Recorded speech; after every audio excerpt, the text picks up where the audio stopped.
જ્યારે કોઈ દર્દી ક્લિનિક કે હોસ્પિટલમાં રૂટીન ચેકઅપ માટે જાય છે અને એનું ફર્સ્ટ ટાઈમ જ બ્લડ પ્રેશર હાઈ આવતું હોય તો આપણે ડાયરેક્ટ તેને એન્ટી હાઇપરટેન્સિવ મેડિસિન સ્ટાર્ટ કરતા નથી હોતા, કેમ કે ઘણીવાર વ્હાઇટ કોટ હાઇપરટેન્શન એટલે કે દર્દી પહેલીવાર જ્યારે ક્લિનિક પર ચેકઅપ માટે આવે છે ત્યારે એન્ઝાયટી ઇન્ડ્યુસ પર તે દર્દીનું બ્લડ પ્રેશર વધારે હોઈ શકે છે.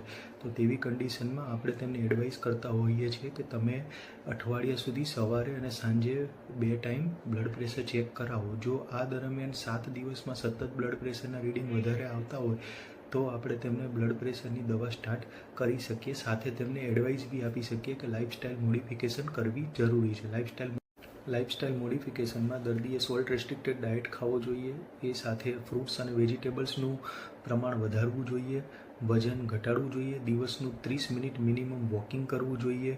વ્યસન હોય જેમ કે દારૂ કે સ્મોકિંગનું તો એ બિલકુલ બંધ કરવું જોઈએ અને પૂરતા પ્રમાણમાં ઊંઘ પૂરી કરવી ખૂબ જ જરૂરી છે. તેની સાથે સ્ક્રીન ટાઈમ ખૂબ જ ઓછો હોવો જોઈએ.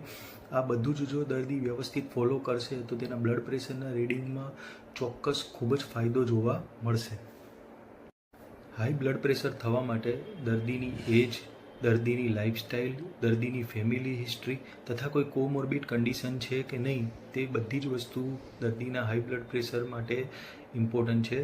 તથા અમે આવા કેસમાં દર્દીને બ્લડ રિપોર્ટ સજેસ્ટ કરતા હોઈએ છીએ, જેવા કે લિપિડ પ્રોફાઇલ, સુગર માટે HbA1c, ક્રિએટિનિન જે આપણે કિડની માટેનો રિપોર્ટ છે, અને રૂટીન બ્લડ ઇન્વેસ્ટિગેશન અમે ચેકઅપ કરાવતા હોઈએ છીએ અને ઘણીવાર એના આધાર પર અમે દર્દીની ટ્રીટમેન્ટ મોડિફાઈ કરતા હોઈએ છીએ. એકવાર હાઈ બ્લડ પ્રેશરની ટ્રીટમેન્ટ ચાલુ થયા પછી દર્દીએ તેને રેગ્યુલર લેવાની રહે છે. એવું નથી થતું કે આપણે 1 અઠવાડિયા માટે લીધી કે 5 દિવસ માટે લીધી અને બીપી નોર્મલ થઈ જાય.